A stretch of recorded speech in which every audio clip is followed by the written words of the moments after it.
If you want this podcast free of ads, follow us now on patreon.com/David McWilliams. To understand the economy, you have to understand human nature. This podcast is powered by Acast. How you doing there? It is podcast time. John, I'm about to go on an odyssey. Oh, this afternoon to Waterford. Right. And then from Waterford to Doolin. And then from Doolin to Inishmaan. Looking for a golden fleece, maybe? Looking for looking for 3 golden fleeces. 3 golden fleeces. But it's so much so my odyssey. So we've done Belfast, Dublin, Waterford, home of the Dacia. Yeah. A very, very... Do you know that Waterford was voted the best place to live in Ireland? Was it? Last year. By who? People from Waterford. by apparently on a it was an Irish Times metric. Oh, right. Okay. It's a lovely part of the world. It is a lovely part of the world. And the city itself is lovely, right? Except for the fact that the entire quay of Waterford. So, it's a big quay as you come in, you go over the bridge, and the city's kind of on the right. There's a beautiful quay. Yeah. It's a car park.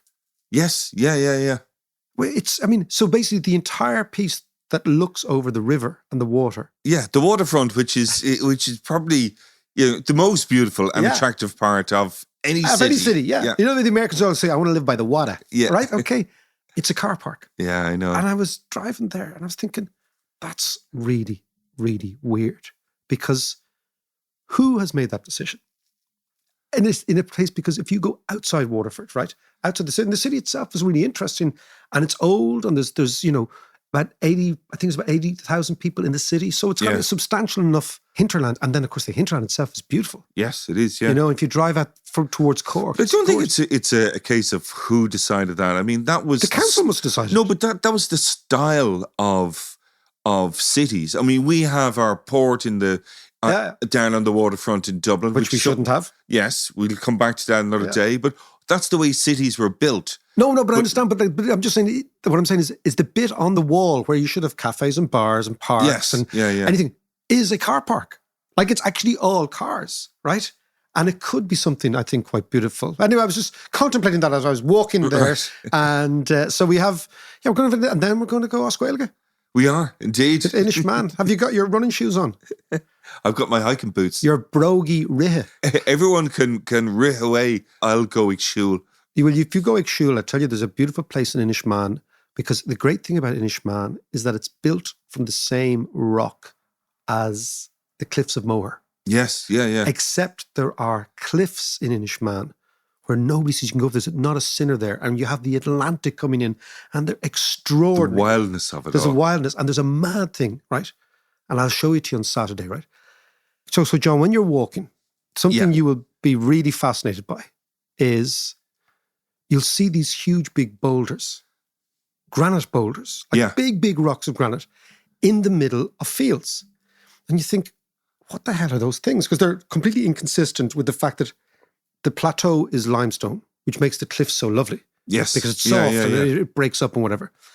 And what was happening was they were smashing the limestone, right, in order to create the rocks to build the walls, these very low walls, right? Dry stone walls. Dry stone walls. Amazing, yeah. But think about the effort that was going into it. And then they were using those walls. You know all this stuff because you know about geology. Yeah. They use the walls to essentially protect the soil that is there, because it's very thin soil. And with the wild Atlantic gales coming in, it blows away. It would have blown the thing, right? Yeah.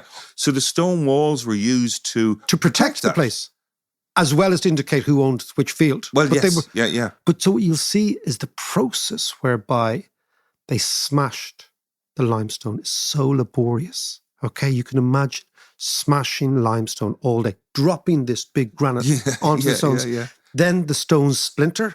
Then you got to pick them up. Then you've got to build the walls. So you can imagine the process. We're going to talk about economic growth, right? Yeah. We have no conception of how hard it was just to survive. We've never done a hard day's work in our lives. But can you imagine, right? So when you're on Inishmaan, just really notice it. It's got hundreds of miles of stone walls, all those stones, and they got the granite. Imagine what they did. The granite comes from Connemara. And it comes around those big mines around the 12 Bends. And they must have rolled these boulders or lifted them in some way down to Carrow or somewhere like that. put them on a curragh, row them across. Think about the Across, effort. yeah. The Yeah, effort. yeah. Because life was so fragile that they had to expend so much human muscle to protect tiny little fields. Yeah. And for those tiny little fields to grow potatoes or to graze, sheep or cattle. They probably didn't have that many cattle, right? No, they wouldn't have had cattle at all. They would have a few sheep, maybe a few goats. Yeah. But it was so exposed that it was such a meager return on it. So when we use the phrase, the juice ain't worth the squeeze, well, man, the squeeze was enormous to get a tiny bit of juice out of the land. So if you look at that, and that's what I've found fascinating with my economics head on, when I'm walking through places like the Aran Islands, what I'm thinking about is how much effort went in just to live. Yeah. Because if the soil went, these people starved. Yeah, well, that's exactly. They had fish, and what you notice is still the Aran Islanders are, really big fishermen. Yeah. They always claim the Connemara's fellas can't fish. That's what they say to me. Those fellas over there can't fish at all, right? Okay, but that's fascinating. And on your walk now this weekend, I will. I'm looking forward to it. Really looking forward to it. Conceive of the effort that went in, and that's what we're going to talk about today, which is economic growth, right? Because you think about those people who lived, all of our great-great-great-grandparents, right? Yeah. Go back, right? Lived in a country of subsistent farmers. The subsistence meaning they just existed, right? And every single year was dominated by the harvest. Yeah. And trying, as you say, to just make sure that little meager bit of land creates a meager bit of food to prevent us starving. Yeah. And this is way before the famine. And then, of course, what happened in the famine is the great Malthusian disaster, where you get more and more people. So the history of the potato, there's lots of very interesting books about the potato, right? And obviously it comes from Latin America. And it comes over. And what the potato does, you see an extraordinary correlation between the arrival of the potato in Europe and explosion of the population in subsequent years. Oh, right. Because the potato could be grown in all sorts of inclement areas, particularly in northwestern Europe, right? Yeah. Okay, where it's wet, the soil is heavy. So for thousands of years, Northern Europe starved every year, right? And the reason Northern European population was always quite low was because of the fact that the ground was very, very difficult to till. Yes. So the potato arrives, and it is a food which is cheap, which proliferates, and actually has enough nutrients in it for people to survive. Yeah. So what you see in Ireland, your man Walter Raleigh, I think he brought the potato. Yes, he did. In Youghal, wasn't it?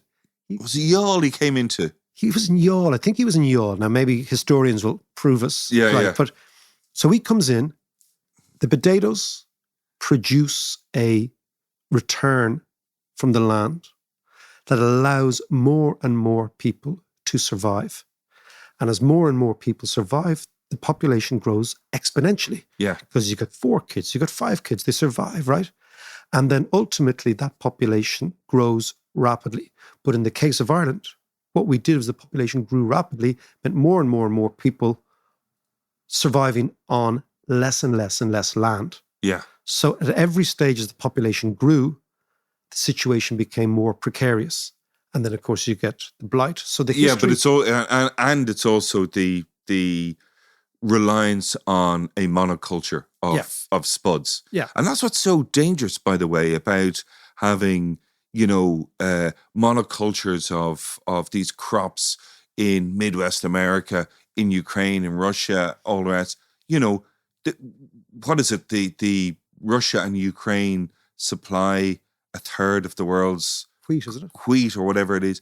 Could you imagine if there was a wheat blight of some sort that wipes out that... Or a war, as we're having now. Or a war. Yeah. What I was going to say, yeah. And the interesting thing is we're going to talk about... See what you did there? Mm-hmm. Uh-huh. We're talking about economic growth. And the essential element in economic growth is diversity. Now, this is interesting. Yeah. Not monocultures, diversity. So we're going to fly from the wilds of Inishmaan, where you and I will be there, okay? We're going to go to the States because the idea is this week the IMF came out with, economic growth forecast to slow down, maybe a recession next week. And lots of people say, well, what causes the economy to grow? Yes. Like, that's the big question of economics, right? And the echo of the famine here is what happens when you become catastrophically dependent, and as you said, one or two products. Yes. And therefore you become unbelievably fragile and susceptible to disaster. Let's have a look and see what makes economies grow, but let's talk to somebody who doesn't have to Google things. Right. Okay. To our friend, Mark Blyth, over in Brown University, because he's been thinking about economic growth for quite some time.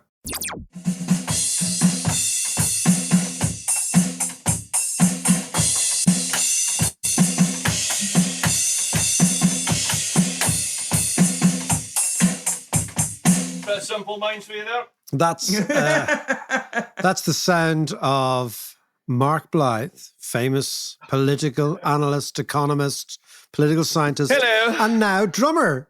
When did you learn? Yes, exactly. When did you learn the drums, wee man? That was my pandemic lockdown excuse. That's fantastic. So I used to be a funk bass player, so I can like rip the shit out of this I'm thing. loving the funk bass player. So I was a funk bass player for years and years. So should we be calling you Bootsy Blythe? I like to think of myself as the pound stretcher March King.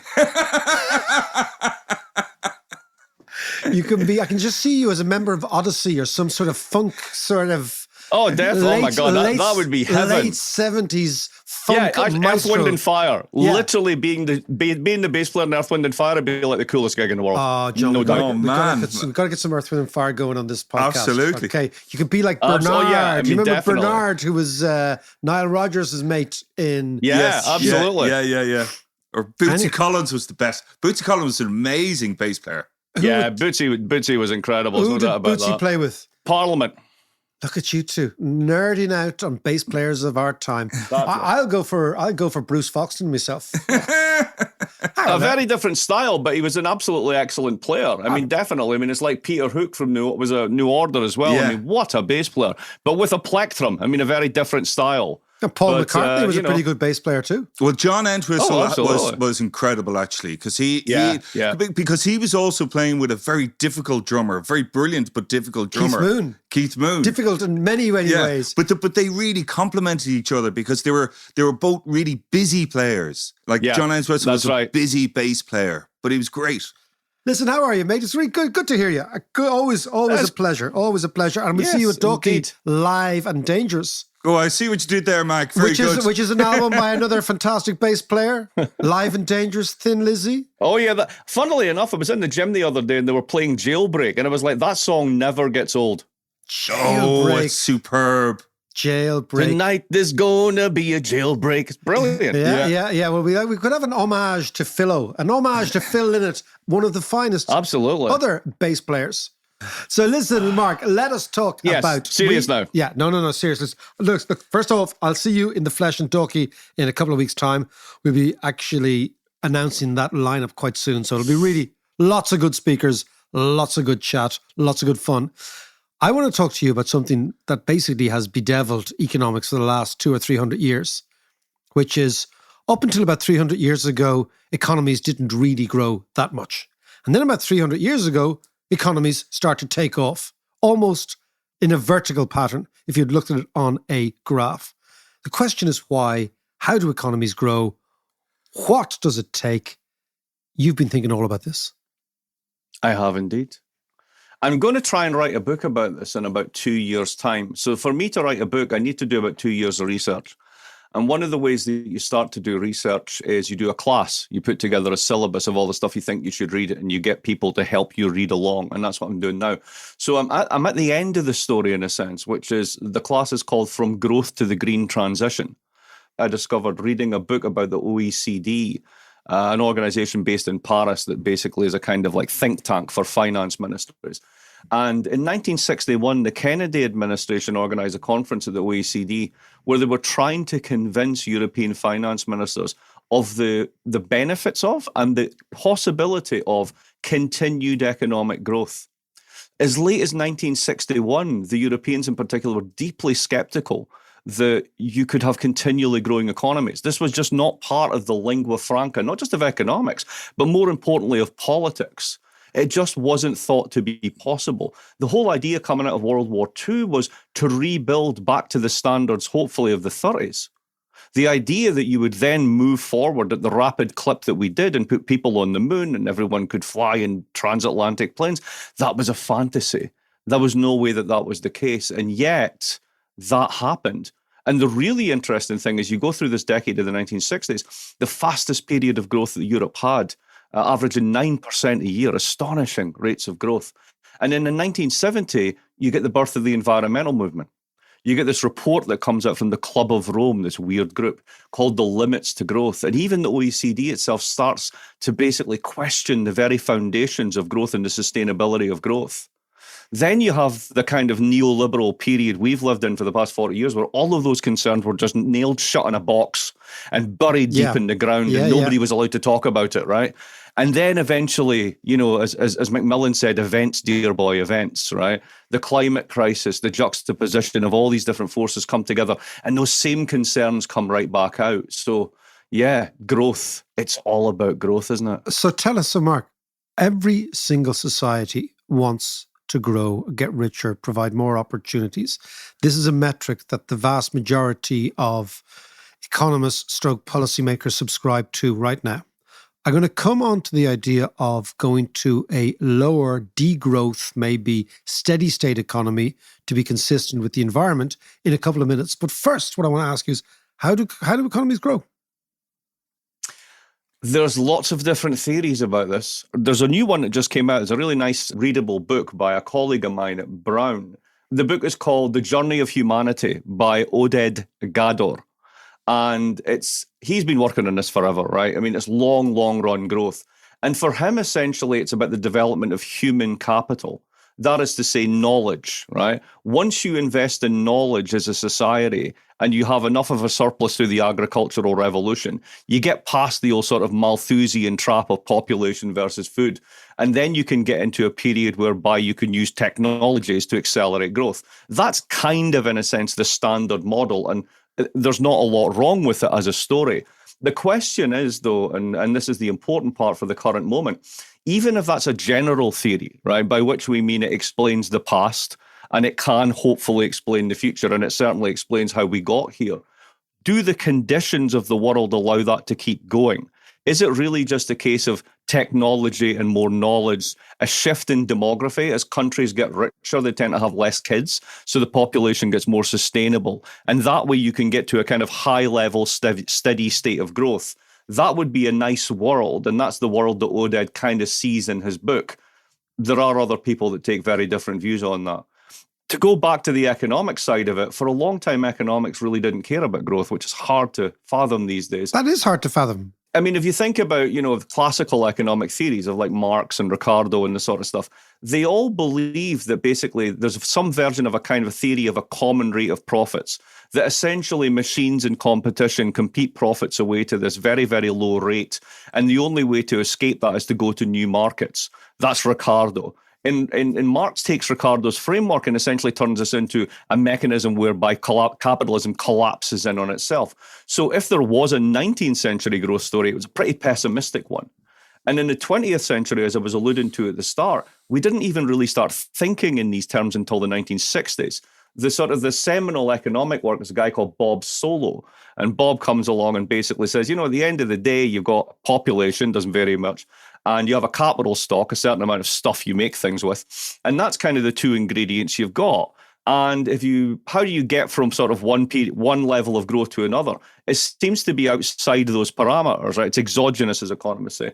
And that's when technology comes in. And technology seems to be basically 70% of the explanation.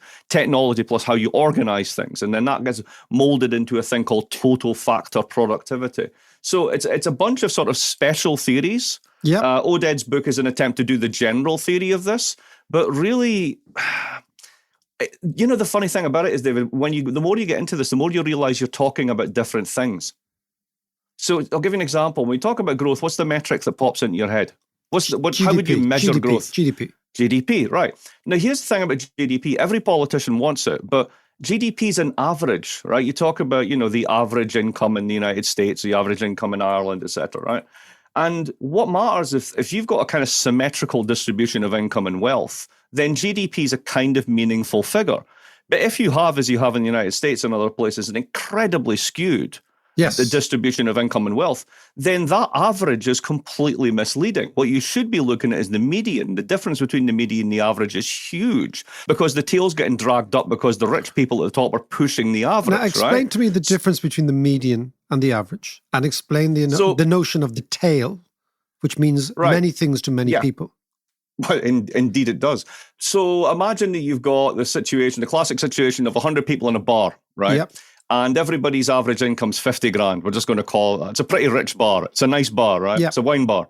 And in comes Bill Gates, right? Bill Gates walks into a bar and instantly, right, on average, everybody is a millionaire, if not a billionaire, right? Simply because if you add his wealth into it, that skews it, that drags the tail up so much, right?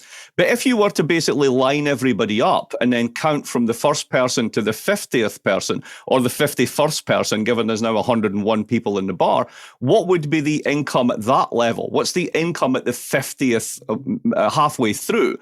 And that would be vastly different because you haven't got to Bill yet. Right? Yeah. That's how to think about that. So when you've got very, very unequal societies, metrics like GDP don't make any sense. I mean, one way to think about, Trumpism and the North revolt against Labour and Brexit and all the stuff we've been dealing with is large chunks of these societies haven't, despite what they read in the paper every day and get told by the political classes, they haven't experienced any growth in years, if not decades. Yeah, no, absolutely. And in actual fact, they've gone the other way. They've gone the other way. So meanwhile, you're being told by the political classes, well, the economy's never been so good. It's great, blah, blah, blah. And it's like, maybe in London, maybe in Dublin, but not out in the sticks. That's been degrowth and the really bad version of it. So my point being, when you start to talk about growth, we are actually talking about massively different things sometimes. And tell me, what is the role of money in all this? Not as much as people think. I mean, if you have a shortage of demand and you stick money into an economy, then things will pick up. Employment will pick up. Prices and wages will pick up. And if you hit capacity constraints, as we are at the moment, because of a pandemic and then a war screwing up global supply chains, because it was pretty insane to think that the whole planet could do just-in-time supply from the other side of the planet for everything that they need, then you will run up against those capacity constraints. And if you keep spending money, you get inflation, right? So that's a very standard sort of story there, right? You've got, in that classic sense, too much money chasing too few goods. So the standard, if you will, classical or neoclassical model isn't wrong there. Now, before all my MMT friends jump down my throat here, that's modern monetary theory, there's also a very important role for money in this in lots of different ways. If we think about it in a global sense, right? Let's think about the conflict that's going on just now, the war in Ukraine. What is it the United States has done? It's sanctioned the Russian central bank. It said, you may have $300 billion reserves, but you're not getting them because we make the dollar and you don't. And anybody who spends money on anything globally has to clear through dollars. What does that mean? It means that the banking circuits, they all work in dollars. So whatever currency you earn and you change it into dollars, that means it has to go through the United States banking system in some way, shape, or form. And that's what makes the US a superpower. It's not the aircraft carriers, it's that. So money is incredibly important at different levels. It's the power of money is actually what the real power of the United States is. Oh, absolutely. Absolutely. That's exactly what it is, which is why sort of the contentious debates over the future of the dollar are so important. If you really can substitute out of the dollar, if you're Russia or if you're China, then you directly challenge American power in a way that simply having a punch up with them would never do. Let's go back to growth, right? Let's go back to growth. Sure. Because, this economy here grew dramatically quickly. And I think you're absolutely right. It didn't in any way drag up all boats, but it dragged up many. It actually dragged up many. And one of the best places to look at that, I presume, is the rate of unemployment, that sort of immigration, these sort of issues, right? Yes. How come small countries grew quicker than big countries in the last 20 years? That's a great question. A lot of it has to do with specialization, and some of it has to do with luck. Okay. So if you let's think about two small countries in a global sense that have grown very, very well, one rather than the other. So let's think Australia. Australia hasn't had a recession in 35 years. Now, what is Australia's business model? Australia, or as we call them, growth models, the underlying growth model, the bit of the economy you tickle to make GDP happen, if you want to be crude about it, is essentially the mining sector, right? Yeah. Mining, gas, all the rest of it. Western Australia is a giant open cast mine that gets dug up and sold to China. China then takes the dollars it earns from selling stuff to Walmart and hands it back to the Australians. The Australians then remit that into giant housing bubbles on the west coast of their economies in the 4 big cities, and they rinse and repeat for 30 years. Now, that's been an incredible growth story, but it also means they have practically no domestic industry, an overvalued currency, and they're completely reliant on China continuing to buy their stuff. It's like Australia is like Russia with Aussie rules. You got it. That's exactly it. I like to describe it this way. It's a seriously bad carbon emitter with a first-class marketing department. I think that's actually a really good way of putting it. Now, here's the thing, right? Next door to that is where my brother lives, which is New Zealand. Now, New Zealand's been the growth laggard in this story, right? They really haven't grown as fast. They're not nearly as rich in GDP per capita, all the rest of it. Yeah, but I mean, outside of Auckland, they don't really have housing bubbles. It's one of the few places where you don't even have to have a college degree to still have a decent life. It's a very pleasant place. Now, as China basically moves away from a growth model based upon essentially adding GDP by building stuff, you're going to need less Australia. What you also need to do is clean up your environment and clean up your food chain. So then you turn your attention to where? New Zealand. What does New Zealand do? It does honey. It does milk. It does beef. It does lamb. It does all the stuff that China needs now it's getting richer. So guess which country I would bet on? I would I'd go short Australia and go long New Zealand, all things considered. So it's those types of global dynamics that add to growth. Think about Ireland in this respect, right? There's no doubt about the fact that basically Ireland being an open and welcoming and democratic and stable society helps foreign investors have confidence and put their cash there. It's also true that the tax rate helped, but that's not even the main story. It's the fact that where you are, it's the fact that you are an English-speaking entrepot, a little entry port for the EU for American multinationals. And those multinationals found that you're not just good as a brass plate, you've also got skilled labour, and they've put real jobs down there. And that's what happened to Ireland. So is that a skill story? Absolutely. Is it also a luck story? Yeah. Is it a geography story? Yeah. It's all of the above. But the important thing is the drivers to all this aren't local, they're global. Everybody's growth depends on everybody else. So if you believe that one of the consequences of the war in Ukraine is going to be a recalibration of the globe, where the Americans, this is one version of events, right? Where the Americans basically say, look, you're either with us or against us, right? Where are you? And American corporations and lots of European corporations will no longer invest in countries with with poor human rights records, with poor autocratic records, etc. Right? Supply chains, by definition, may well contract. To what happens then? So we've got the globalized story, and we know that Ireland did well out of that. So too did Denmark, so too did Finland. A lot of countries did quite well. What happens when that story, that big picture, changes globally? So that's a very interesting one, because I would pitch that a slightly different way. I think that what happens is that you have to look at American domestic politics here. I think Joe Manchin is the bellwether here, and the basically Build Back Better and the green transition and all this stuff is completely dead in the water in America, I think, for the next 10 years. The Democrats, as usual, have handed the Republicans a kind of culture war bomb that they're endlessly happy to play with. And they're going to win in 22 in the midterms in 24. And then there's going to be a bonfire of ESG regulations, and there'll be the one last great giant carbon bubble. They'll also have a very different foreign policy. I can see the whole sort of anti-Russia thing really splitting the Republicans. And if they're in power, this is going to be suddenly backpedaled. In that world, what I think you see is much closer cooperation between the EU and China over the long term. Why is that? Because both of them understand the importance of green transition, decarbonization, and also, and particularly for China, having the technology and technological edge to basically lead in those sectors, whether it's hydrogen, whether it's carbon capture and storage, whatever the technologies happen to be. And the Europeans and the Chinese have already been working very well in these areas together for the past 30 years. And that's the one that I think is actually going to continue. So in terms of the supply chains, I mean, I think that we're in a particular moment where it's the last gasp of kind of American giant multilateralism, and let's get the sort of transatlantic band back together. As soon as the Republicans come back in, I think this is over. And you don't think, I just got to clue that you don't think that sort of that pro-Putin Russian fringe element in the Republic, which is anti-American, it's anti-patriotic, it's anti-everything the Republicans should stand for. You don't think that's going to melt away as Putin reveals more of himself? It depends how the war goes and how long it lasts. And the one thing we know is that wars always last longer than people anticipate. So that could certainly change the game. But, you know, the Republicans under Trump, to me, were fascinating because they were almost like a 19th century party. They had two policies. One was disengagement, and the other one was the tariff. I mean, that's the 19th century Republican Party. And if you think about where they are, yes, they may sort of backpedal on overt support for Putin. But let's remember what Trump wanted to do. Trump wanted to essentially privatize NATO. If the Poles are willing to pay for American defense, we'll do a bilateral deal and we'll put troops there. If the Bulgarians are willing to pay, great. If the Germans want to buy Russian gas, why the hell are we backing up their defense budget? And I don't see that changing.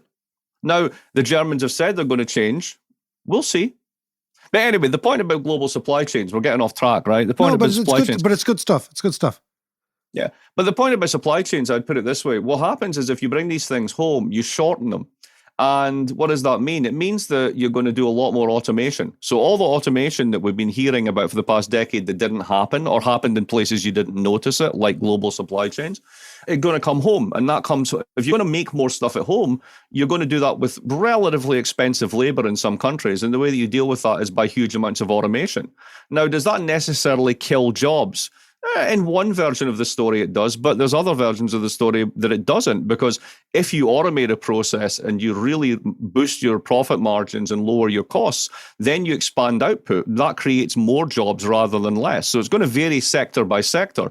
But I would say that sort of COVID was the nudge, inflation was the shove, and if this war continues and goes badly, that's going to be what's going to really force a reshoring of supply chains. But what that's going to do is, particularly manufacturing, which these days is a very small part of the economies that we inhabit, small part of the British economy, small part of the Irish economy, you know, that's going to be automated much more. Mark, just before you go, so what about the argument, right, which is that all this growth is still, as we speak, based largely on burning bits of dead things. Yes. Burning dead stuff, right? And burning dead stuff heats up the world, and growth is inconsistent with hitting carbon targets. So this is one of these statements that I say it's not wrong, but it's not wholly right. Go for it. So here's what I mean by that. The correlation between basically energy intensity per capita and growth is astonishingly strong, right? I mean, basically, it's like a straight line up the middle of the graph, right? So the more that you burn, the richer you are, right? And the two of them go together. Remember, that's a correlative relationship. It's not necessarily causal. Now, there's a hopeful version of the story that says the following, and this is very much Eric Lorigan and Corinne Sawyer's new book, Supercharge Me, right? If 70% of what we do is electricity, we just need to basically have a grid that burns less dead stuff. And then you can have the inputs and you can still have that growth. And if that correlation is causal, then great, you can still have growth. That's, if you will, you substitute out carbon pollution for carbon absorbing or carbon neutral or even carbon positive, right? Now, there's another version of the story that says, that's bollocks, that's not going to happen. Because even if the technology is true, and this is an argument from a guy called Brett Christopher, who makes this argument, it's a very compelling argument, that you're forgetting something. Capitalism at the end of the day is about profit. And apparently, there's a kind of reverse Moore's law becoming apparent in renewables. And here's what I mean by that. You know how Moore's law is this thing about the capacity of a chip doubling every 18 months, right? Yeah. So apparently there's one that's showing up in the data with renewables that is every time you double the scale, right, the size, the mega wattage, the square footage, the area of a renewable, the price drops 30%. Wow. So with China, so China last year put out more wind than the rest of the world has. Now, that's scale, right? So what does that mean? It means that the price of these things are going down. So the hopeful reading on this goes, great, this is why oil and gas and coal become uncompetitive. You switch in and that's it. And Brett comes along and says, yeah, but hang on a minute, capitalism is about profit. What you're doing when you do that is you're basically creating free electricity. If you do that, then profit models of all of those sectors die. Saudi dies, Russia dies, the national oil company of Venezuela dies.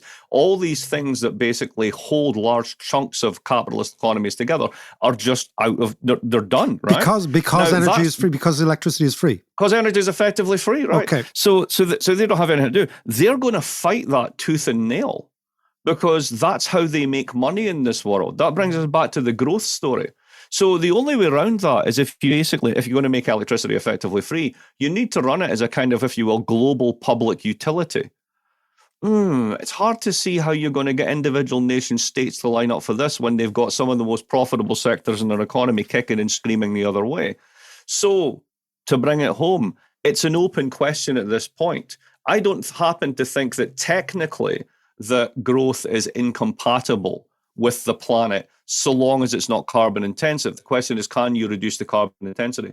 If you reduce the carbon intensity sufficiently, can you do that without causing a social or economic rupture in terms of the way that capitalism is organized on a fundamental level? And that's when it gets into sci-fi. I don't know how to even begin to answer those questions. Mark Blyth, as always, ending with sci-fi, beginning with late 1970s drum and bass movements. How do we manage to do that? How do we manage to do that? A thing of beauty. I don't know, but I will continue to try. Mark, listen, that was fantastic stuff. Thanks a million. Take care, man. Talk to you soon. Cheers, Bye. Mark. Bye-bye. Bootsy Blythe there.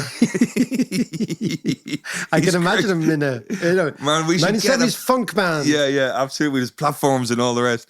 We should get a band together.